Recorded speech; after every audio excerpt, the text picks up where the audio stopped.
So, hey everyone, nice to meet you once over again because we had our massive reveal yesterday on stage as well on the DeFi Summit.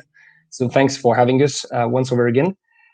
Today is going to be slightly different because we're going to talk about the different services and, of course, before the services, the challenges that are faced by DeFi projects and how we try ourselves as Unicrypt to solve or attempt to solve them within the DeFi space. So I have a deck here, yeah, that is ready, and we can start. So just to start with our core values, so we build decentralized, scalable, and automated technology. That's what we believe in. So as Tor was just mentioning before, this is our beliefs and our core values, the three adjectives. And so today we're going to divide this presentation in two parts. So the first part is going to be about the challenges versus the services. And then in the second part of this presentation, we're going to have a kind of a free chat. So I'm going to read the questions that are asked on the YouTube panel. I also have a bunch of questions that were asked again and again by the community in the last days. So yeah, there's definitely a lot that we will talk about during this presentation. And I guess we can get started. So yeah, this is the DeFi challenges and scalable services. I'm Antoine. Before yesterday, I was just Shav, an anonymous from the Anonymous Forest, and we just came out of the blue during the summit. And we can get started with our agenda of the first part.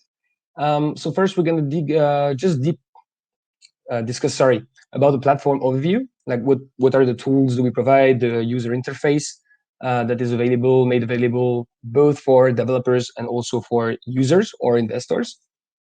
Then during the second phase, we're going to talk about the challenges and how we address them with our services as Unicrypt. Then we're going to talk about Unicrypt as a community, because this is a community-driven project. So of course, we reward our community for being part of it. And we will finish with a few key metrics related to us as a project. Since these metrics since the start, so we're talking about June 2020 when we started the project. So as a platform overview, let me just switch for a second to, sorry, that's not this one. Yeah, there we are. So this is the platform interface. So as you can see here, we have one screen summarizing it all somehow. So you're going to have information, especially regarding the services that we provide for developers. So we're going to talk about them all during this presentation. So you have the Launchpad, probably the most used at the moment, especially with the current market conditions. Then we have the token minter, the token locker, and the liquidity locker.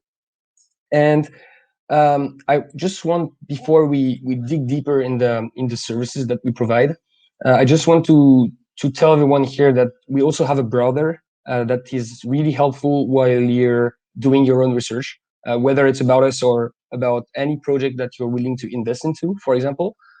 So I won't go into all the tabs, but you can easily here browse the tokens that are listed on a decentralized exchange. So for example, PancakeSwap or Uniswap. As you can see, we're deployed on 4 chains. And if I go back to Uniswap here, you have also the pairs, so the pairs that are using our services and the pairs that are not, and also a section related to ILOs. So I'll go into an example of an ILO a bit later in this presentation, because I think this makes sense to share with the community and with the people listening to this event, how you should interact with our user interface. But for now, let's go back to the presentation. And just, as a summary on how the platform is working. So we have a bunch of services that are available on the UI, on the central UI. And then you have the different chains where we're deployed. So we have Ethereum, Binance Smart Chain, XDAI, and Matic Polygon as well. And our credo doesn't change: automation, scalability, and protocols represent the trust. So the challenge and services now. So we have a bunch of challenges in the DeFi space, as you probably know it. And if you don't know it, it's time to learn, because there are many, trust me. So the first one is related to the liquidity pools. So liquidity pools are, as just mentioned, if I'm not mistaken, by Tor, without liquidity pools, without liquidity, there is no DeFi, because there is no interest, right?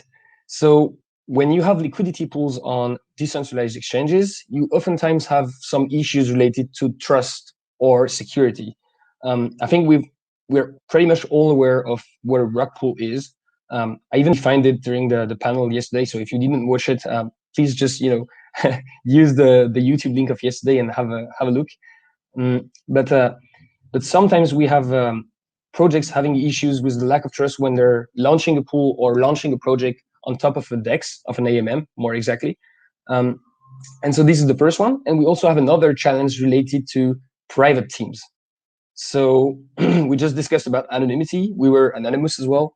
And sometimes we face major challenges as anonymous because people will just somehow at any point during the life of a project, they believe that you can go rogue, whether you're a believer, passionate or not, because that's just how human can be sometimes. So for private teams, there's also a major challenge when it comes to liquidity pools. And there is the third challenge that is interesting, and it's related to outsourced or external development. So what that means is, say you have a fantastic idea, but you're not a developer, you don't have development skills, you don't know Solidity. So you're going to outsource the development. And once the token or once the contract is live and you're listed on a decentralized exchange, you may have the external developer not coming with 100% good intentions. We could call him like a gray hat from a developing standpoint, and so this may also represent a challenge as a project for you, because if people start to see liquidity pool tokens that are moving around the blockchain, because it is a public chain, especially on Ethereum, L1 and L2s where we're deployed.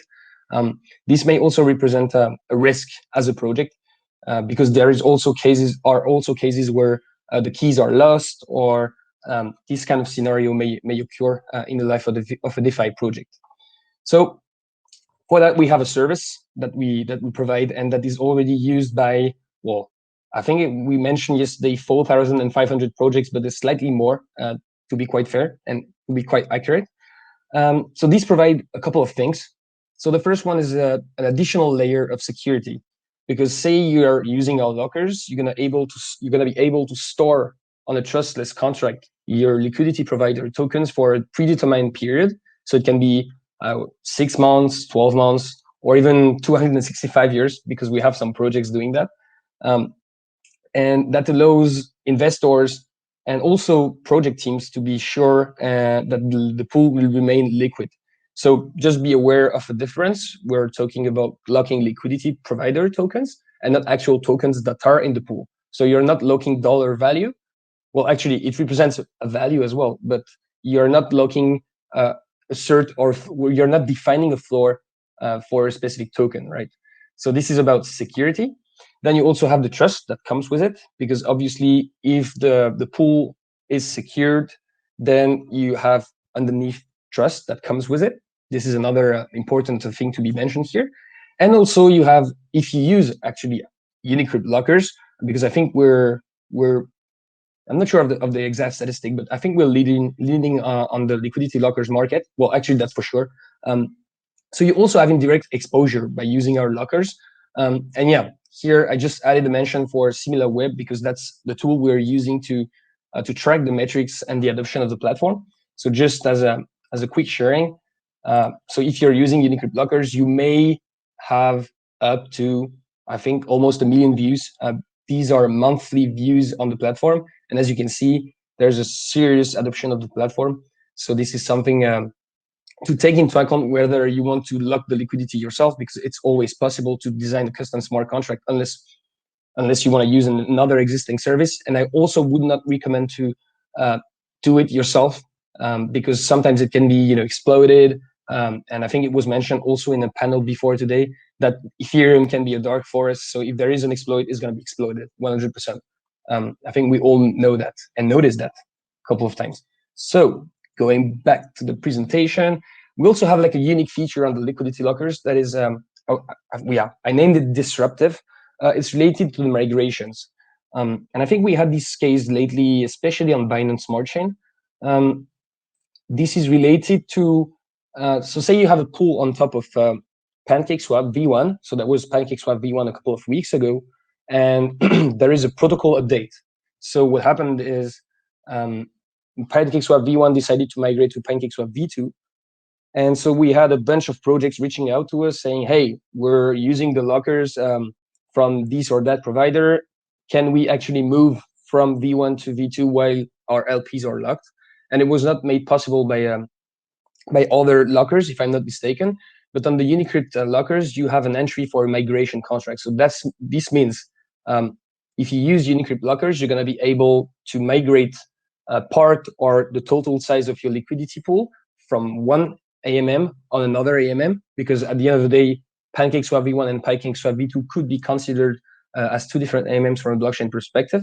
So we allow safe migrations in the way that the liquidity remains locked, the parameters of the lock don't change, and then you're allowed as a project developer to migrate your liquidity pool from a pool to another one, while conserving the same rates, etc., etc.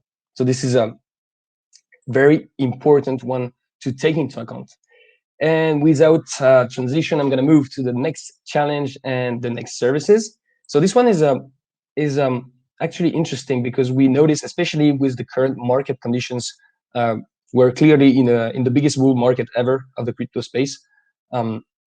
And so we have many new projects that are actually launching at the moment as we speak.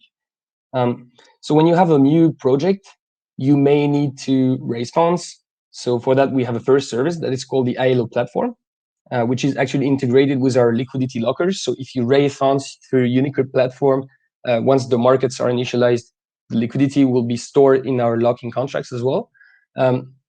So this is the first tool that we provide to our developers and users. So you can raise funds, and you can also reach out to a huge list of partners, of auditing partners that will be able to contribute on the platform for you. So say you have a very nice project, you're going to reach out to one of the whitelisted auditors, ask the auditor to get your token contract audited with this security level, depending on what your needs are. You have several options usually. And you also have the option to KYC yourself if the team is not public. So if you want to remain private to the public, but you need to KYC to an external provider like privately, you can also do that using the ILO platform. So before going further, I just want to, this was not really prepared. So yeah, I think I have it here. So this one is an ILO that took place actually, I think 2 to 3 months ago shortly after we deployed the service. So this is a project maybe some of you know. So this is the ILO page here. So first we have, yes, ATLS, whatever. But what's interesting here is that for any ILO that is taking place on the platform, you're going to have this additional tab, right? The audit tab, where you can see who is the auditor and what exactly happened. And then you have obviously a link to the audit link. And we highly recommend to use these links to actually know what's that audit about. And you also have like the KYC flag. So this one was quite easy to flag in the way that this team is completely public. So we just added the KYC verification very easily. And on this page, you may have some, not so important, but actually very important information is related to the tokenomics. So this information will be pulled from the blockchain directly, and will show to people what are the plans for the team. Like for example, here we have the funds allocated to pre-sale, to the liquidity, etc., etc. I will go back on this one related to the locked part, because this is another service we're going to talk about. But yeah, you have here the elements to basically know what you're doing before investing or researching certain projects. And I'll also invite you to join this community. That's like kind of a massive research group where people will share what they know about a project, what they learn from this project, or if they notice, for example, bad practices in the code or bad practices as a team. This can happen as well, as the tool is decentralized. This is a space for open conversation, and this is definitely something we monitor and follow on a daily basis. So going back to my deck. So that's for the ILO platform. And sometimes we have also tokens or projects that don't know how to code, basically. This may also occur. So we have a minting service that we call the ENMT token service. So this one is allowing a non-developer person to mint a token within a few clicks. And this token, as it's designed by Unicrypt, because this is designed by our tech originally, this will allow you to mint a token that is 100% safe from a function perspective. Of course, you need to make sure that the person that is minting the NFT token has good intentions, because that's that's an off-chain event, right? So we cannot really check it for you. But we have this solution to help people that have great projects, great ideas. They can mint tokens through the platform. Right, and then we have the third service related to launching a project that is called the token vesting options. So if we go back a little bit, so we had this project we just saw on the platform that wanted to raise funds. But when you raise funds, say you're gonna allocate 50% or 60% of the supply to the token sale and to the liquidity pool, you may have, in this case, 40% of the token supply that remains unlocked, and you need a plan for it, right? So you need to plan it accordingly. So you're gonna be able to use the token vesting options to say allocate maybe 5% to the marketing campaigns that you may have in the future. You can also use this for the funder allocation that is going to be vested over a certain period of time. And you can also have staking reserves, floating liquidity for exchanges. Point is, you're going to need this service to also explain to your community and make it transparent about what's the long-term plan that cannot be changed because it's trustless, right? It's going to be stored on a token vesting contract that can't be full or changed at any time. So if we go back to this screen, you're going to have, especially because this is also something that people want to check prior to any form of investment on the platform. You're going to see here in the information section. So you have this section that is this part of the supply that is locked, and as you can see here, you have the complete plan, right? So the value is not reflected, but wherever. The point is, you have this value that is going to be unlocked in 2 months, and you can see who is the owner. This amount of token is going to be unlocked linearly. So you're going to see on the UI what's the rate of emission of the token. I won't go through all of them, but I guess you understand what can be the need for this kind of service if you're launching a project. And it goes the same with existing projects, because at the beginning of, I would say like 2 years ago, such services were not on the market, like not really on the market.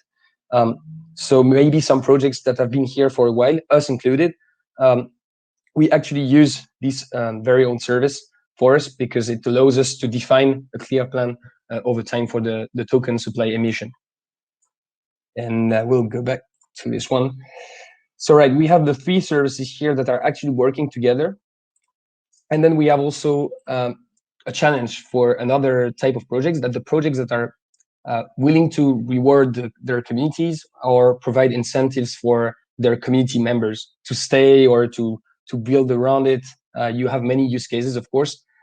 So we have 2 services for that. The first is the staking tools. So this one has not been deployed yet on the different chains where our services are deployed. We're building it as we speak. And so this will be like a staking tools as a service. So as a project, you're going to be able to interact with our user interface, and that will then allow you to create a staking program for your own token. So say you're going to lock or actually stake token XYZ on the platform, and depending on what the project is putting available for you as a reward, you're going to be able to farm, for example, the native token, or it can be USDC, Ethereum, anything that the tokens put at your disposal. And we have kind of the same vibe for the farming tools. So this one is live on Ethereum mainnet, if you want to check it out, that we also use ourselves. So it's kind of the same process, like you want to reward community and you want to incentivize people to participate to your ecosystem as a token. And that will allow you to farm up to, I think the limit is up to 10 tokens simultaneously using our farming contracts. And then the project can decide whether they want to add new farming rewards, want to stop the program for XYZ reason. But yeah, this is mainly the services that we offer. If you're looking for a tool, of course, that is completely audited, battle tested during many phases. So if you want to, instead of doing it yourself, you can use Unicrypt tools to address these challenges as a DeFi project. So I think it's also important to mention that we don't have any public roadmap at Unicrypt.network because we're disruption believer. So we cannot really publish what we want to build because usually it's not on the market, or it can be on the market, but as a V1, and we're coming with another version bringing innovation. So what's coming next at Unicrypt? I think the first one is additional services, easy guess, and also integration of actual services with each other. So at the moment, just to have a concrete example, we have the ILO platform that can work as a standalone product, the vesting platform, the vesting options that can also work as a standalone product. And we're looking, to merge the two together. For example, to allow projects that are raising funds through the platform to allocate a certain amount or certain percentage of tokens to the purchaser of any ILO taking place on the UI directly on the listing, and then the rest vested over time to make sure that the people that are actually participating in your fundraising rounds are here for the long term. So this is something that may help to understand what integration means. Then we're also exploring additional chains. So additional chains, we have a lot in the pipe. Just to name a few, we're exploring Cardano, we're exploring Elrond, and the third one we're exploring is Solana. So let's see. No more comments on that. And of course, the team expansion, because since we're now public and a registered company in Europe, obviously that facilitates the team expansion. So we're at this stage at the moment. Right. So now, how do we reward our ecosystem participants, namely UNCX and UNCL holders? So the first one is buybacks programs. So as we generate fees from all our services, as we're like a business entity, we oftentimes use these fees or part of the fees, because we also have, of course, operational costs to buy back the token, and we do that at completely random times because we don't want people to take advantage of it too much, obviously. So we buy back the token, and then we provide usually additional liquidity on our pairs to make sure that the token is always more accessible for the persons that are in the ecosystem and the ones that are willing to join us.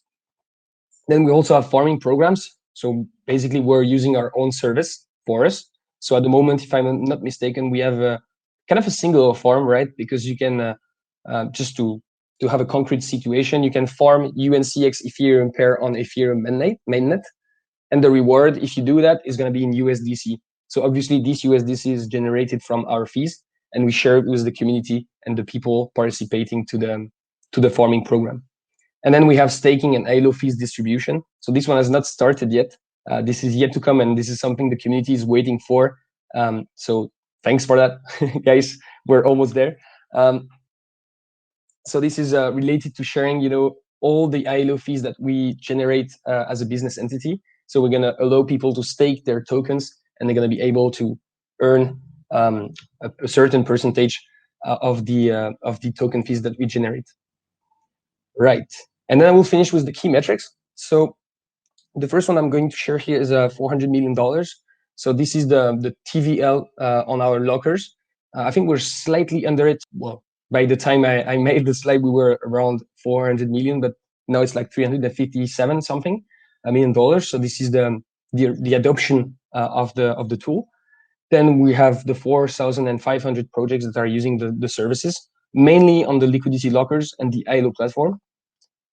June 2020, that's actually when we started the project last year, exactly 1 year ago, almost day to day.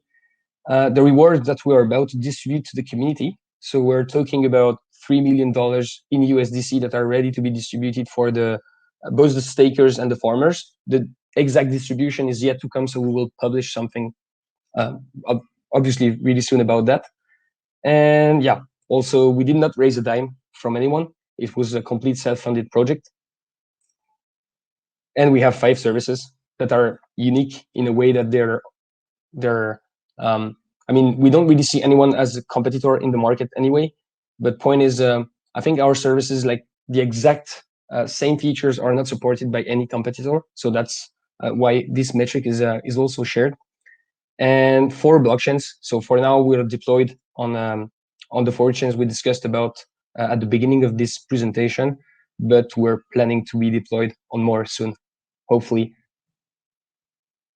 And I guess this is it for my part of me speaking alone. So now we can move towards the question and answer phase. So I will just open the YouTube chat on the side. And all right, I think I see some questions. So obviously I will try to answer them all, but it's gonna be, I don't exactly know. Oh yeah, there's the first one. What advice do you offer to new projects when they tell you they want to launch anonymously without revealing their personal identity? That's a great question. So usually the way we do that, when they reach out to us, because some of them don't necessarily reach out to us as the platform is completely decentralized, but we always advise them to get public because we believe it's usually a sign of goodwill, like better intentions. Sometimes it's not possible for them, and we can completely understand that. So in this second scenario, we always recommend them to get KYC at least privately throughout one of our external providers that can offer this service, and we believe this is the right move to do that. Yeah, complete anonymous, like not docs to anyone teams. We don't believe this is or maybe it was the right approach back then, because we had way more anonymous projects, in my opinion, before. But now we tend to have people showing faces. So yeah, that's our recommendation. Great question, thanks.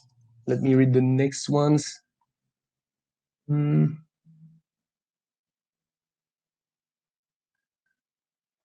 Okay.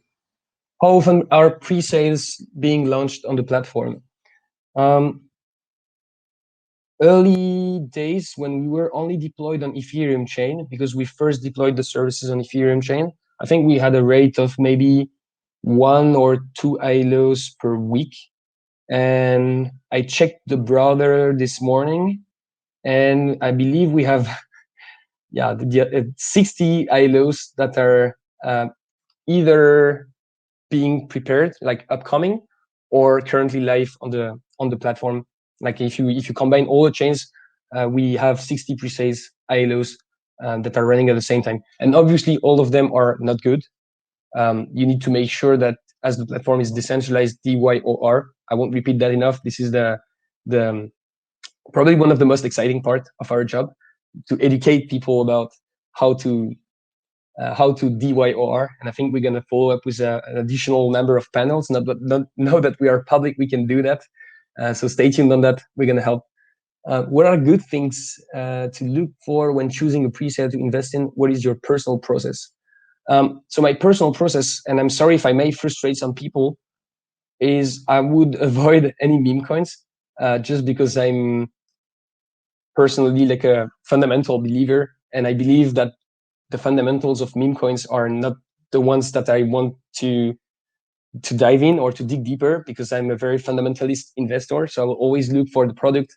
I will always look for the MVP. If there is no product, I believe this is very important. I'm not a huge fan of white papers only. But this is again very personal. I mean, it depends, because when a team is promising you like an absolute disruptive video game, for example, this is something that cannot be built overnight.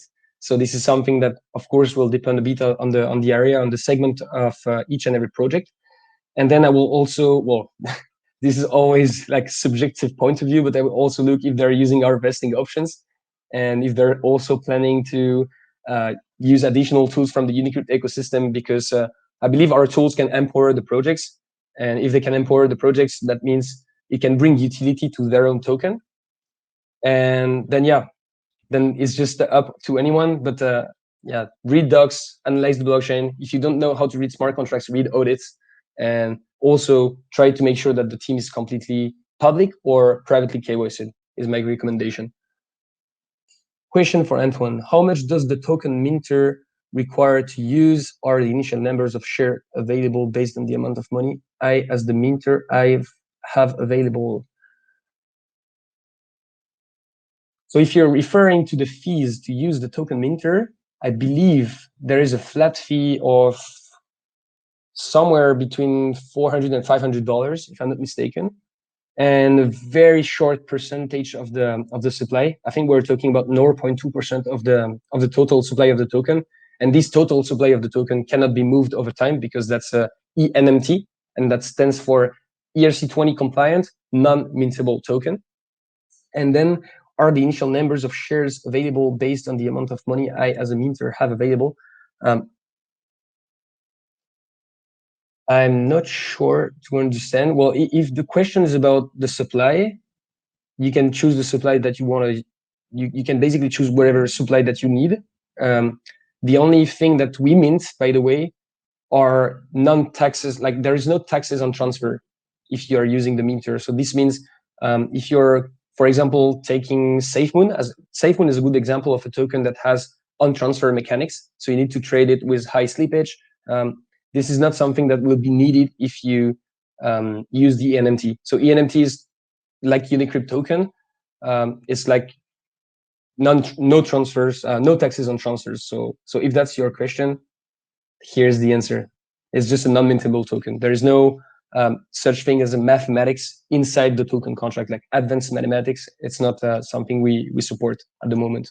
No rebasing mechanics, if you prefer. All right. And let me, oh yeah, I have this one. Why don't you provide ETAs? So we don't provide ETAs because there are often times where we believe that the project is going to be, oh, I'm running late. Am I? All good. Yeah, that'll be like the last question, and then then we can kind of wrap up. So maybe for the last one, so we don't provide ETAs because we want to make sure that we don't have any commitments, especially for a deadline. We just want to make sure that it's completely audited or double audited and better tested before going live. And so sometimes we plan on a date and then we have to roll back and stuff. So we just don't want to frustrate people. And I think Unicrypt's community is kind of used to that. And over to you. Awesome. Well, thanks so much, Antoine, and thanks again for Unicrypt for supporting the event. We'll play the little outro here about Unicrypt, and then also too, right after this talk, we will pull the 2 winners for today's Unicrypt giveaway. Unicrypt's been a sponsor of the DeFi bag as well. They're giving out $2,000 worth of USDC. For today's winner, we're pulling two winners at $250 of USDC each as well too. So thanks again, Antoine, and we'll see you again. Awesome. Thanks, guys.